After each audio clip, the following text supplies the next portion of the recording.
O casamento pomerano no Rio Grande do Sul, especialmente na região sul do Rio Grande do Sul, que abrange os municípios onde nós temos uma colonização pomerana muito forte, Canguçu, Arroio do Padre, Morredondo, Pelotas, São Lourenço do Sul, também Chuvisco em alguns pontos.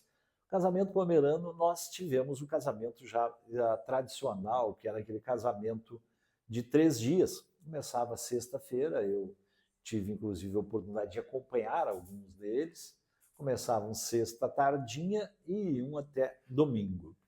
Muito mais em função da necessidade de deslocamento, o pessoal se deslocava naquele período, né, com tração animal, carroças, e a distância muito grande dos parentes, isso fazia com que houvesse esse convívio no sentido de permanecerem mais tempos reunidos a família até domingo, pós meio-dia, que o pessoal normalmente então retornava para as suas residências. Na sexta-feira ocorria a recepção, aos sábados, normalmente pela manhã, a cerimônia religiosa, né, e a festividade como um todo, com as suas tradições. E no domingo, o que nós aqui chamamos de Nohortet, né, que era que hoje que era permaneciam todos. As peculiaridades que se mantêm ainda nos casamentos aqui, em parcela deles, nós temos hoje uns casamentos dos pomeranos muito mistos, mas ele no máximo um dia. Ele começa sábado pela manhã, né, com a chegada dos convidados, a cerimônia religiosa permanece aos sábados, mas os convidados chegam sábados pela manhã e retornam já no próprio dia, sábado, ao escurecer. Se mantém as tradições, que são ainda nos convites a figura do Hortetspira, que era o irmão da noiva, que fazia os convites, hoje são substituídas pelo próprio casal, que faz a entrega do convite. Se mantém algumas tradições do Hortetspira, que era recepcionado e que recebia um presente, né, quando aceitava o casamento. Isso se mantém, só que são entregues, principalmente as questões financeiras, valores em dinheiros, para os próprios noivos. No dia, a recepção, que era feita pelo Hortetspira, o irmão da noiva, ou por alguém da família, normalmente ocorre pelos próprios pais, ou ocorre pelo próprio casal, após o retorno da cerimônia religiosa, aonde eles recebem, e uma mudança significativa que nós tivemos nos casamentos, em que a grande maioria não são mais realizados na casa da noiva, que antigamente a festa se dava na casa da noiva e as despesas eram divididas no sentido de a comida, o churrasco, que é um tradicional nosso gaúcho, que foi incorporado aos hábitos do casamento, a tradicional sopa da galinha, que até hoje permanece e que é o ponto alto, que inclusive se tornou aqui em Canguçu um patrimônio culinário imaterial através de uma legislação própria do município. Ele se mantém, ao meio-dia, o almoço com churrasco, também e se mantém também o café. As peculiaridades que não tem. Antigamente nós tínhamos os vizinhos que ajudavam a assar o churrasco, e hoje, na sua grande maioria, principalmente em função da melhoria da situação econômica, já se utiliza muito as empresas com buffet. Não nem sempre o buffet, mas empresas especializadas para servirem, para assarem, para servirem então o almoço, que é uma diferença que nós temos. Com relação à questão da música, a dança da noiva, ela permanece, né? Nós temos aqui a dança da noiva, um pouco diferente do que era antigamente, o quebra-louças, né? Que havia o quebra-louças. Nós temos aqui a dança da noiva, aonde a noiva dança com todos os homens, né, no casamento, em pares, e o noivo com as mulheres. E cada um contribui com um certo valor no final da dança, no sentido de auxiliar, principalmente na questão da música, porque antigamente as bandas, inclusive participei disso, a gente colocava um prato, né, uma bandeja, na frente dos músicos, onde cada pessoa chegava nos músicos e colocava um certo valor financeiro para pagar aos músicos e escolhia lá uma música da sua preleção, do seu gosto. Então, hoje já existe no sentido de... E a festa também é menor, né? Os próprios músicos hoje estavam com 5 horas. Nós começávamos às 8 da manhã e até às 10 da noite o casamento. O pagamento dos músicos era somente essa contribuição dos convidados? Os valores... Pode continuar olhando para cá. Os valores, né, evidente, eram todos eles destinados especificamente para o pagamento dos músicos. Tá? Então, podemos dizer assim, o contrato que era feito, né, a contratação era feita já com esta base. Né? Os valores arrecadados seriam todos eles literalmente transferidos para o músico, sob pena e risco da banda. Né? Se o pessoal contribuísse bastante, saía todo mundo com dinheiro. Se isso contribuísse pouco, o prejuízo era da própria banda. Os anos que eu participei nas bandas, confesso que foi sempre lucrativo, né? Extremamente lucrativo. Claro, e porque desde que houvesse, por exemplo, a dança da noiva, né? O dança do bolo, porque aí envolvia todos os convidados. E aí todo mundo acabava contribuindo, isso ajudava. Explica um pouquinho sobre a dança do bolo. A dança do bolo não é algo que vem propriamente da nossa origem do casamento pomerano, mas que foi incorporado nos nossos hábitos e costumes do casamento atual, em relação ao antigo, ele não existia, de uma certa forma também uma forma de arrecadar recursos para o próprio manutenção da banda. É onde é feito um bolo, em tamanho menor do que o bolo do casamento, da mesmo modelo, mesmo estilo decorativo, em que os casais participam. Não precisam obrigatoriamente ser já casados efetivamente no civil. Podem ser namorados, podem ser, inclusive, um par, não precisa nem ser um casal, podem ser 2 mulheres, né? Podem ser em que eles vão dançar. Né? Não chega a ser uma música. Se escolhe normalmente uma marcha que é mais rápida, né? Então tu faz uma volta em torno do bolo, dançando. Né? Dança em torno do bolo e ao terminar também contribui com um valor em dinheiro. E os noivos começam, a primeira volta é dos noivos, seguido dos padrinhos, né? Dos casais padrinhos, depois todos os convidados. E os noivos ficam com um saco especial, onde tem um pacote de bala. E cada bala tem um número. E aí tu tira o número. Né? Cada um contribui, deixa a sua contribuição e tira uma bala com o número. Aí depois, concluído que todos dançaram, o menor número e o maior número ganham um bolo e depois eles dançam com o bolo na mão. Né? Então essa é uma peculiaridade, uma adaptação que se criou no nosso casamento, que difere bastante do casamento tradicional pomerano, que tinha a dança da noiva que existia, ou quebra-pratos. Né? Uma coisa que aqui em alguns, não muito comuns, mas que existem também, que é a dança da vassoura.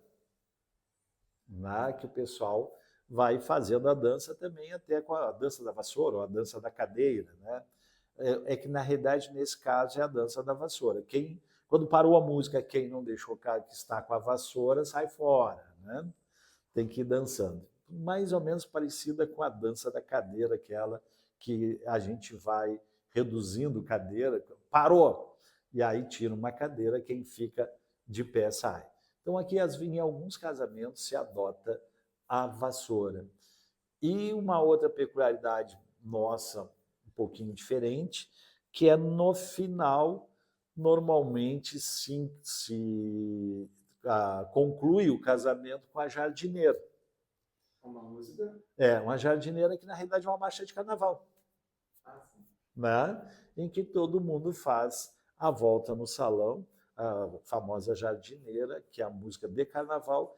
Normalmente, quando toca essa música, tu sabe que terminou e todo mundo entra na roda, se pega os noivos no colo, desfilam com eles, né? As mulheres pegam a noiva, os homens pegam o noivo e ficam fazendo a volta no salão ao ritmo da jardineira, que é uma marchinha de carnaval extremamente conhecida no Brasil. Hoje a banda é contratada por um certo tempo, acabando aquele tempo ela pararia. Existe alguma forma de ela continuar, ou acontece de ela continuar mais tempo? A banda hoje, o contrato dela é como uma festa normal, ou como um show que dura 2 horas, 3 horas. A média utilizada aqui na nossa região é 5 horas. 5 horas de música de forma contínua. A partir daí, há a possibilidade de que se estenda com um pagamento. Mas é que isso também depende muitas vezes em questão também em função dos compromissos que eventualmente a banda tenha naquela mesma data, porque o casamento ele normalmente ocorre durante o dia.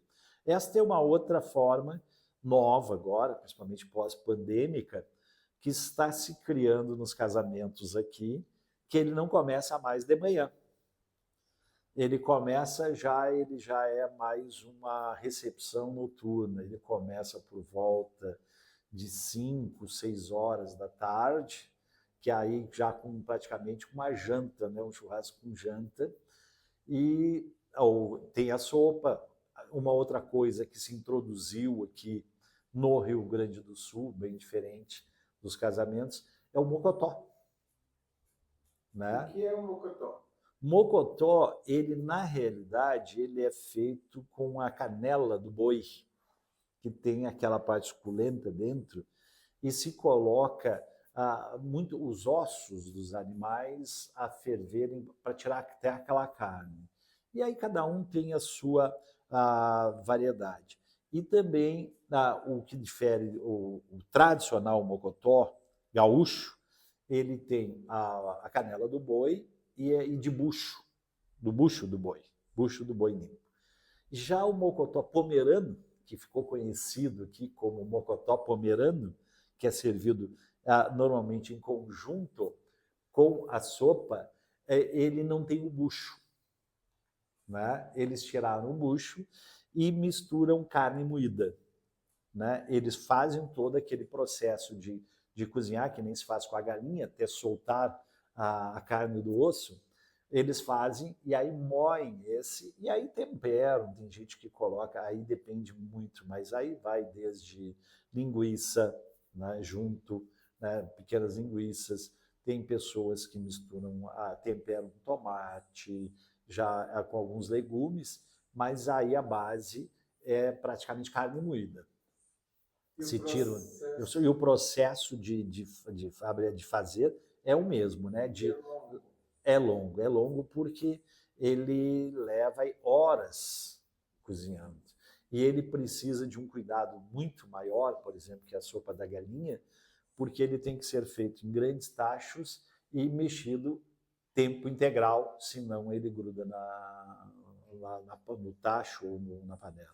Então, essa é uma peculiaridade que nós temos aqui, que conjunto com a sopa de galinha tem o mocotó. E, curiosamente, até porque como para nós a sopa de galinha é algo usual, né, que tem em casa, as pessoas fazem quase que semanalmente, às vezes o pomerano prefere o mocotó, porque não é uma coisa que ele faz.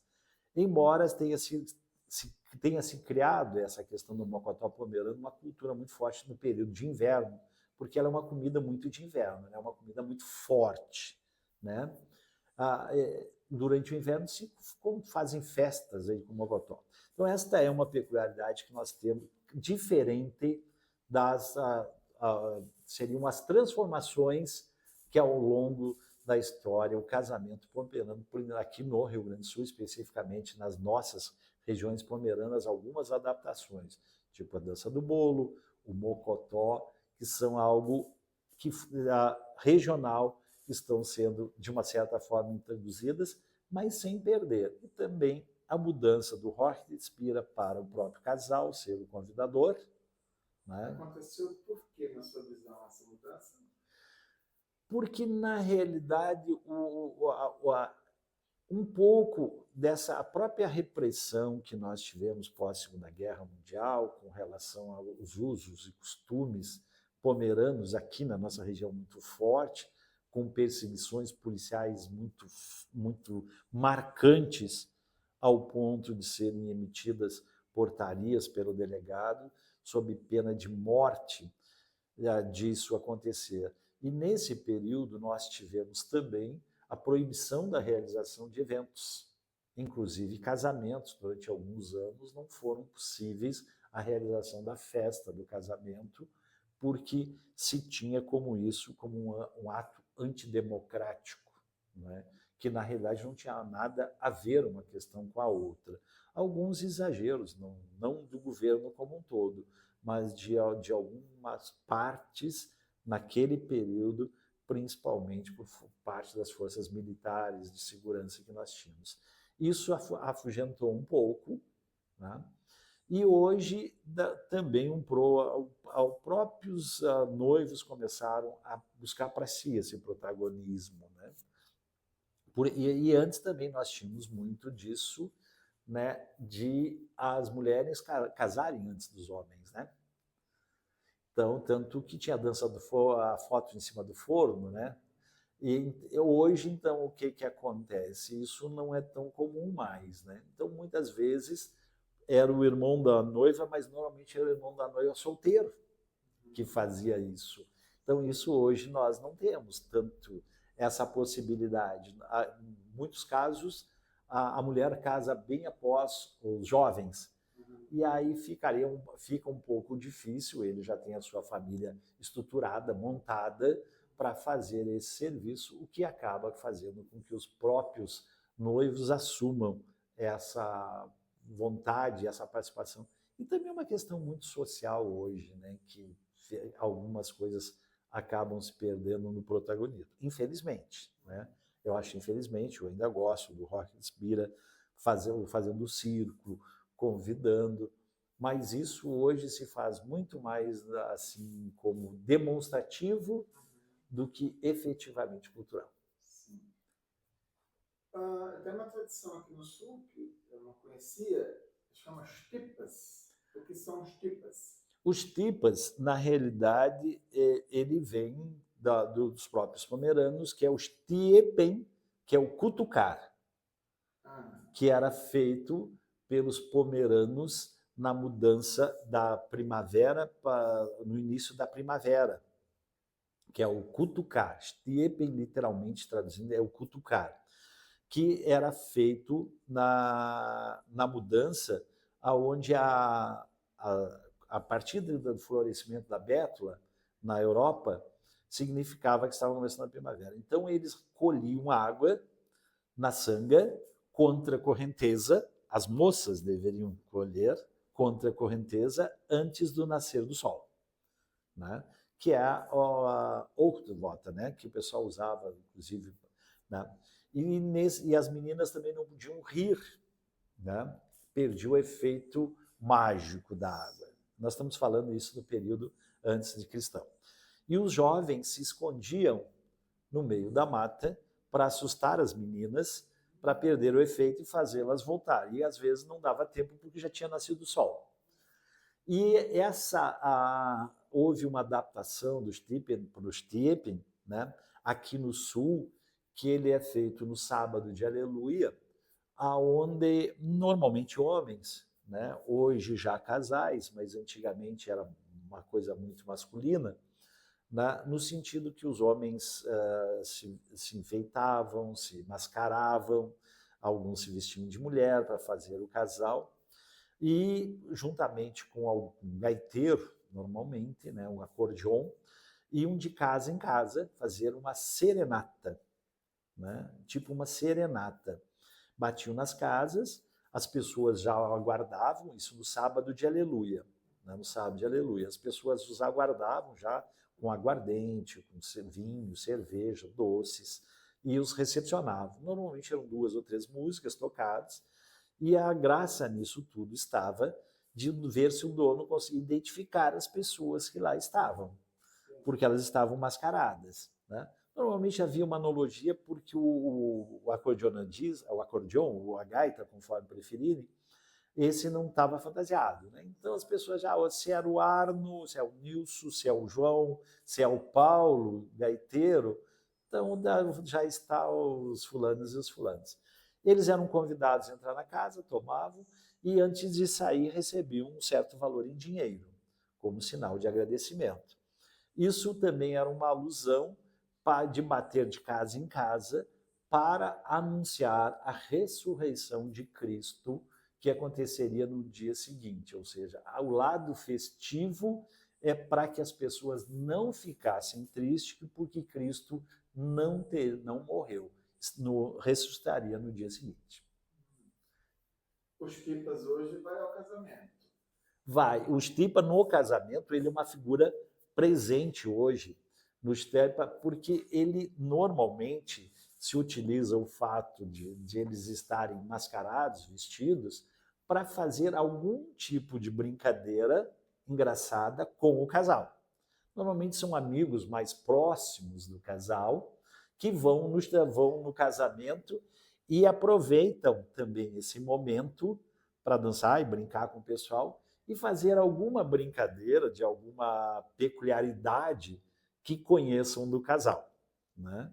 Que era como antigamente nas preleções religiosas, lá no início, com o casamento dos 3 dias, que o pastor, quando fazia a preleção religiosa, normalmente fazia um breve relato dos noivos, né? Alguma coisa que tivesse os marcado lá no ensino confirmatório ou durante a sua vida dentro da comunidade. E disso se criou essa brincadeira, né? Um tipo de uma brincadeira onde que também há uma curiosidade de identificar quem são, porque eles se transformam totalmente. Eu já participei algumas vezes, normalmente e acabava eu tendo que me vestir de mulher, né? Então a gente coloca todos os vestidos, travesseiro nas nádegas, né, seios, enfim, ficar e a gente procura ficar o mais esquisito possível. Este é a brincadeira, esta é o sentido de ficar mais esquisito e modificar a própria voz quando conversa com os próprios noivos, para que eles também tentem reconhecer. Normalmente eles acabam reconhecendo em função de algo muito próximo que a gente diga para o casal, né? Que os tripas digam para o casal. Uma forma de tornar mais festiva e alegrar também durante o casamento isso. Normalmente é alguém muito próximo aos noivos, totalmente fantasiados. Há muito tempo existe o Stipa do casamento? Olha, esse aqui é uma tradição que já há algumas décadas, né? Já vem de algumas décadas que o pessoal faz esse sentido, né? Que até para quebrar, para alegrar mais o ambiente, né? Porque quando os casamentos eram 3 dias e mesmo num dia só, os primeiros convidados começavam a chegar às 6 da manhã, né? E até às 9, 10 da noite. E esse, num primeiro momento, além de ter essa curiosidade com o novo casal, era o ponto alto para as crianças na festa, né? As crianças adoravam isso, né?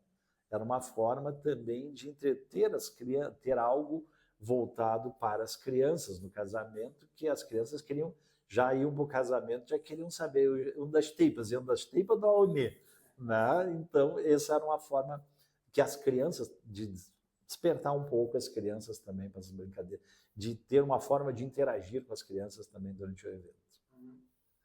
Hoje, quem toca nos casamentos são bandas e normalmente muito bandas de sopro. Foi diferente em algum momento? Não, não. As bandas de sopro, elas sempre foram a base, né? Aliás, muito maiores do que hoje. Elas basicamente eram o acordeão ou o bandoneon, que é muito similar à concertina, lá do Espírito Santo, né? Só o som, um mais grave, outro mais agudo. Mas era basicamente isto, né? Não havia nem violão ou contra guitarra ou, né? Nem o próprio contrabaixo, o próprio baixo, o ritmo da música era ditado pelo tubo, né? Então nós tínhamos as bandas antigamente, elas chegavam de metais, chegavam a ser compostas por 7, 8 membros e a gaita só, porque o que nós chamamos aqui no sul era tocada a peito, né? Ou seja, a música ela não tinha nenhum tipo de amplificação. Então era somente os metais, os trombone, pistão, sax, clarinete, né? Flauta e o tubo, só aí já deu 6 metais, né? Mais a gaita ou o bandoneão. Muito tempo depois começou a ter uma bateria, mas ela não era comum. O ritmo ele era ditado basicamente pelo baixo da gaita, pelo trombone e pelo tubo, né, que faziam a marcação da música. Legal. Acho que seria isso. Lembra mais alguma coisa do casamento aqui? Acho que seria isso, né? Eu acho que é isso. Bem, né? Não sei se era isso que tu... Sim, ótimo. Nossa, estou me vendo em Cachoeira fala com a dança da noiva. Quando você fala dança da noiva, é a forma que eles falam aqui? Dança da noiva. Lá a gente fala dança dos noivos. Aqui igual, você... então, o noivo aqui... também dança. aqui o noivo também dança, mas é a dança da noiva. Era costume marcar alguém na dança dos noivos com fitas, alguma coisa? Teve esse costume aqui? Não chegou porque eles sempre utilizaram muito a questão dos números. Hoje é com bala, né? A diferença é que... Quem dança? Quem dança ou quem não dança? Ele volta para a fila. Porque lá no Espírito Santo, o solteiro ganha uma fita vermelha, sim. É isso. Uma fita azul. Aqui não teve. Não. Aqui já... É porque normalmente ela conhecia, né? O pessoal já procurava se manter próximo e depois iam lá fora, né? A gente, na época da banda, a gente espichava o máximo que dava, né? Para poder... Sim, aí ainda a gente arrumava, os dados da Copa, porque às vezes na casa a Copa era lá de fora, né? No terreno. Então, aqueles que queriam fugir da dança, estavam tudo lá. Aí, às vezes, ficava extremamente demorado, chegava a passar 1 hora, 1 hora e meia. Chegou a ter... ali do Ingo, claro que aí também era grande, né? Eram 500 famílias, né, convidadas ali, eram aproximadamente 2.000 pessoas. E, claro, o salão não é tão grande, o tamanho dessa casa toda. Só que na frente ali tinha os galpões todos, ali onde é o monumento ali que nós passamos ontem. Então aquela frente ali, aquela estrada toda tomada de pessoas, parecia uma festa, literalmente.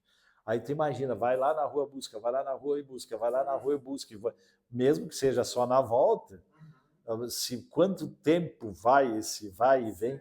Eu me lembro que lá, e esse, além de estar com a banda que era contratada, nós filmamos, deu 2 horas e 15 ininterrupto. Nossa. Tudo. Não, eu vi você falar sobre com a noiva e noivo, só dançam casados? Não, dança todo mundo. Todo mundo. E... não pode fugir. Copeiros e copeiras teve... A dança da cozinheira e a dança da churrasqueira. Copeiros e copeiras existiram aqui? Sim, era o pessoal que trabalhava na Copa. Eles normalmente, esses copeiros e as cozinheiras, eles dançavam junto, né? Na dança das cozinheiras, os copeiros entravam junto. Então, deixa eu explicar o que é copeiro lá. Copeiro e copeira lá são amigos dos noivos, normalmente solteiros, pode ser casado também, jovens, amigos, e eles vão convidar lá, sei lá, 15 casais de cada lado. Esses são os que vão preparar a lenha, preparar as fitas, ajudar no dia, limpar a mesa, servir comida. isso não existia aqui. Não, aqui eram os vizinhos. Antigamente, não, os copeiros Não, eram os vizinhos. É que hoje, com o advento do fumo, e os nossos pomeranos, eles são extremamente trabalhadores do ponto de vista, mas também extremamente invejosos, né? Se o vizinho contratou um buffet, eu tenho que contratar um buffet melhor que o do vizinho. Sério? Não sei se lá é assim, aqui é. Lá os casamentos estão crescendo, então talvez seja isso. Ou fez tanto, eu vou fazer maior também. Não. E se ele contrata. E hoje eles estão, além de contratarem, de terem isso, eles estão contratando hoje decorações e troços caríssimos. Então, hoje, copeiros que a gente chama, era o pessoal que trabalhava na Copa. Que trabalhava nas copas, são aqueles que ficavam servindo bebida ali e tal. Em Pomerano chama bedintas para os rapazes e brutmakers para os sim. Eu já ouvi falar isso, mas aqui não tinha. Lá é costume, não, aqui não tinha. 20 casais de cada lado. Não, aqui não tem. Aqui normalmente. Lá esses que vão ter as bandeiras na mão lá. Aqui normalmente isso acontecia sempre muito mais com os próprios padrinhos que faziam, que acompanhavam. Porque aqui, por exemplo, assim, cada vez que eles saem de um lugar para outro, os padrinhos vão atrás em fila indiana, né? Na hora de sendo servido almoço, tem uma mesa à parte para para o casal e para os padrinhos, né? Pais e padrinhos. Então, esses é que normalmente fazem isso. Existiu a tradição da bandeira aqui? Bandeira, tanto mastro de bandeira para avisar onde está o casamento e bandeiras no copeiro? Não, tinha só os mastros muito mais para localização de quem morava longe, para saber isso. Esse mastro existiu? Esse ainda existe. Então, o mastro da bandeira, você percebeu quando ele parou de ser colocado? Olha, isso é uma coisa recente. Eu diria assim, bom, tivemos o problema da pandemia, não, uma década, menos de uma década. Você colocava o nome dos noivos lá em cima, um mastro bem grande para localizar isso. Isso. Na verdade, isso vem lá da Pomerânia. Isso. Era para isso mesmo que existia lá no Espírito Santo, ainda tem normal. Tem.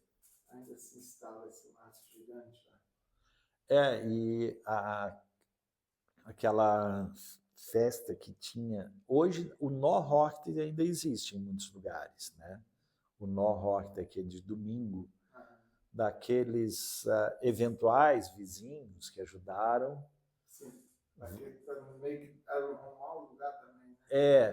Que voltam no outro dia lá para aquece o churrasco que sobrou e fazem aquela festa e deixam ajeitado o espaço. A limpeza do local.